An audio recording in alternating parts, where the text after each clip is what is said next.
It's Mitch here. So this is a continuation in the look-based interaction series. This episode is going to be focused on how we can assist the user in making a selection. So let's look at what we got so far. So we have the player looking at something, and so they have a view cone, whatever, and they have their forward direction, which is all we're going off at the moment. And we're basically saying if this forward direction intercepts with any object that we've said is interactable, and then interact with it, which is good and works fine for large objects. But say we have a bunch of small objects far away, this becomes less and less practical, just because the user, it's very hard for them to know whether they need to move a little bit left or a little bit right just to select the object. So what we really want to do is, if they're near about the object, then we find the object that's closest to it and we select that for them. So how can we go about doing this? So one way we can do this is the dot product, which basically all we want to say is we have the HMD and we have our object, say it's over here, has a position and this has a position, and we want to say what is the angle between our look here and this vector from here to here. So all we want to look at is what is this angle here. And luckily there's a easy way to do that, and a lot of games use it. It's called the dot product, and it works with two vectors. If they're normalized, it'll give us the cosine of this angle here, which is helpful because basically if we look at this and we say we have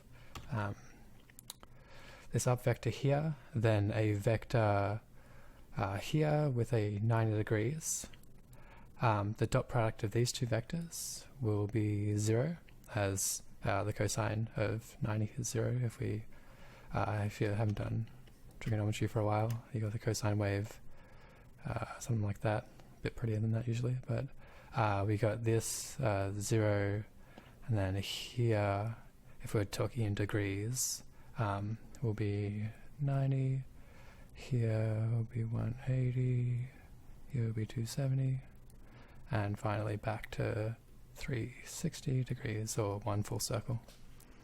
So we can see 90 degrees here is 0, and if we go back here to 180, we've got -1, and then here we have a 0 again.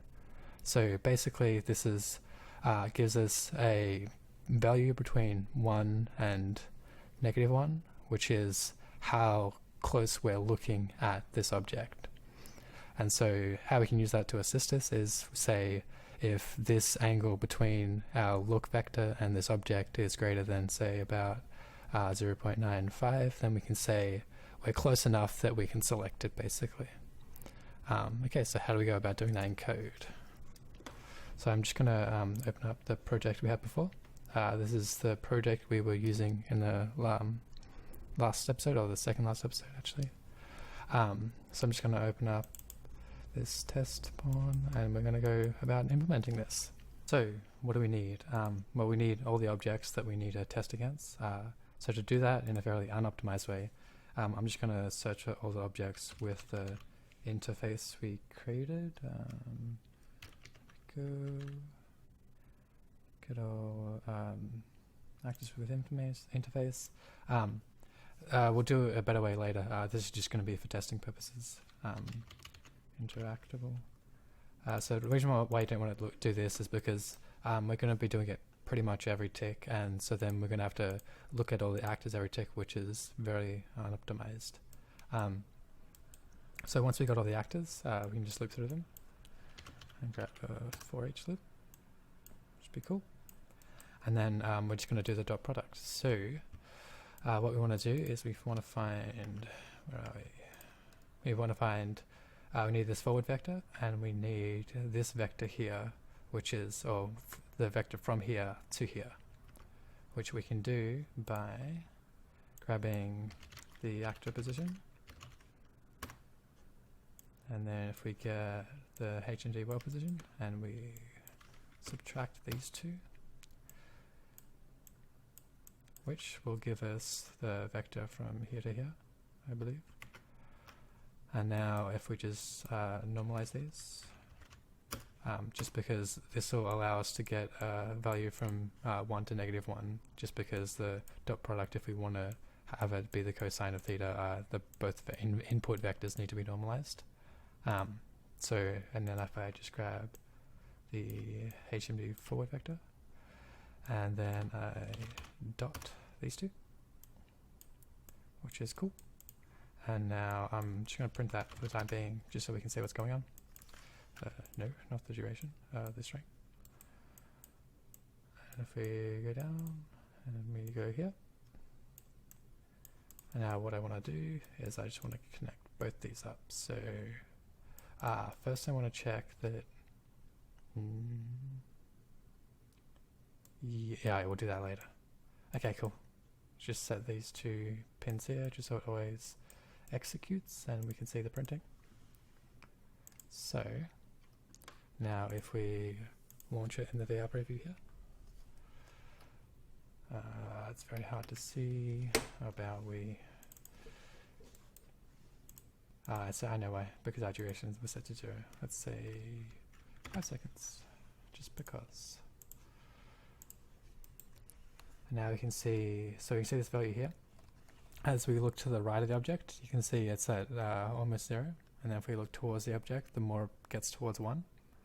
And if we look all the way away from the object, it'll get towards -1, sorry. And so you can see it's working just how we want it to, which is cool. Okay, so the next thing we should do is, I guess, instead of just printing, let's get rid of that. And then I'm just going to put this into a function just to make it easier to reuse later. I'm just going to call this get nearest interactable object, I guess.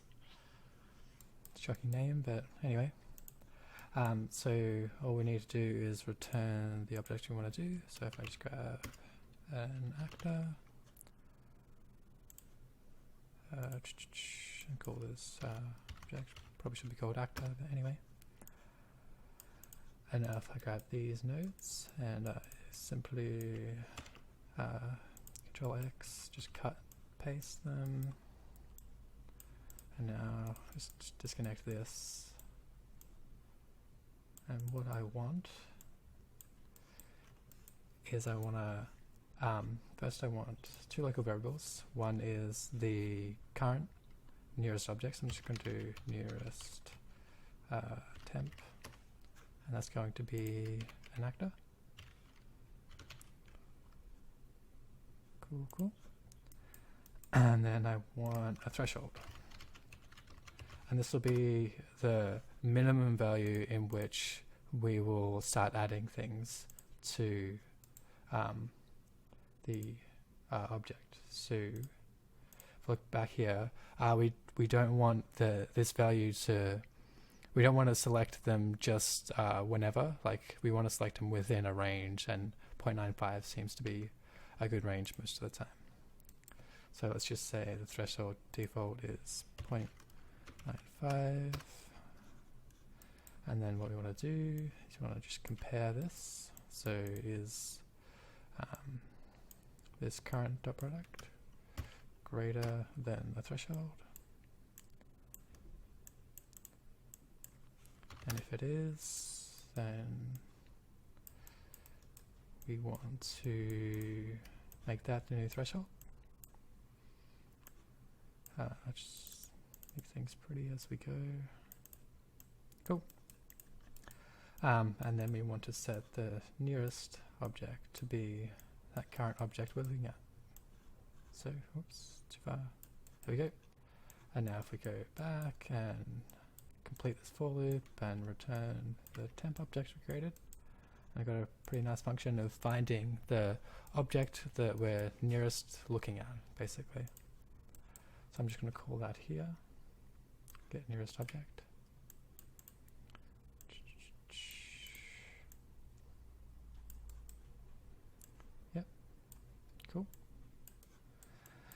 And then what I'm going to do is, I guess all we need to do is focus this. So if I just copy these nodes here, all I want to do is focus on this actor here. And we're pretty much done for that little bit. So just to test this, I'm going to move this cube way back. And then hold down, move it just to copy it a bunch of times, maybe drag it out a little bit.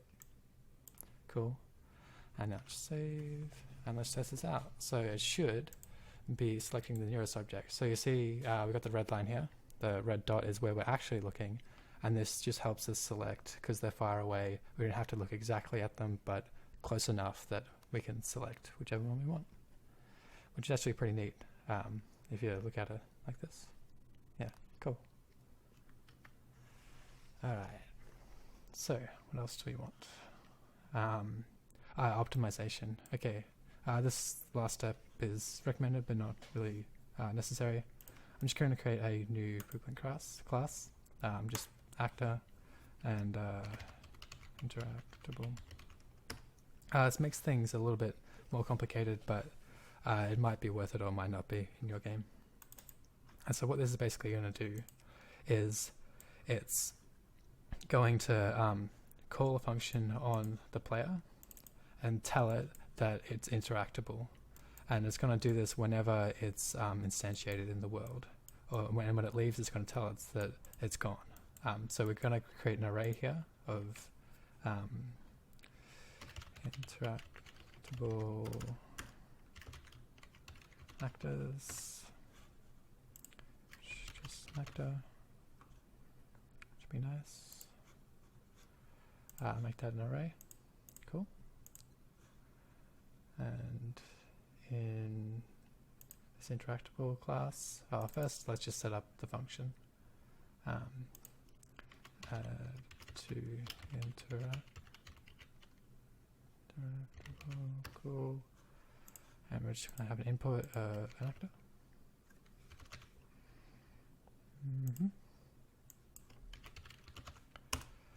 And all we're going to do is add it to this array. Cool.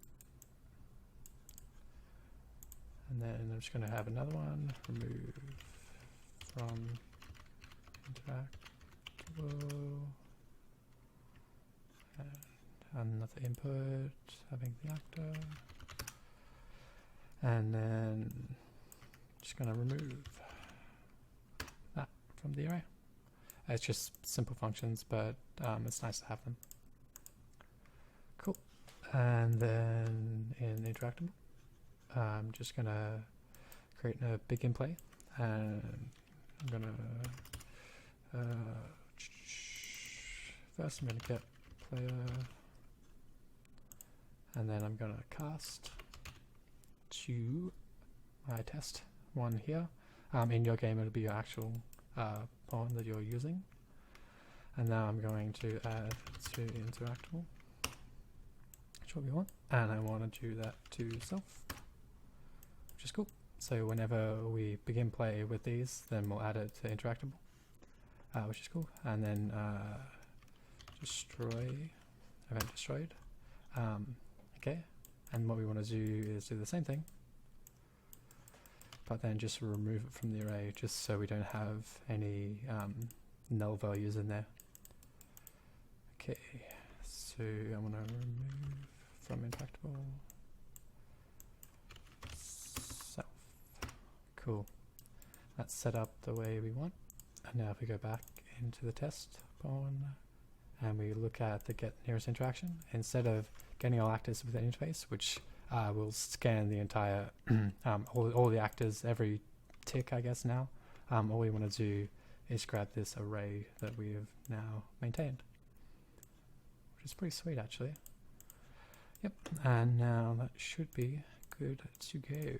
So, well, first of all, we need to grab these here and make sure they are children of that class. So parent class, if we go interactable. Yep, cool. We just need to make sure everything's good to go.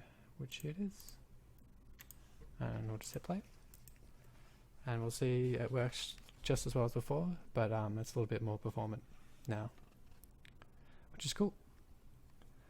So again, source files for this will be in the video description. I'll try and do 4.10 and 4.11. 4.11 is going to be there, I know, but I'll just have to convert it to 4.10. If you have any questions, feel free to send me an email. There are a couple more episodes to go in this one. I think I'm doing one that someone sent me an email about. I'll do that in the next couple of days or so. But yeah,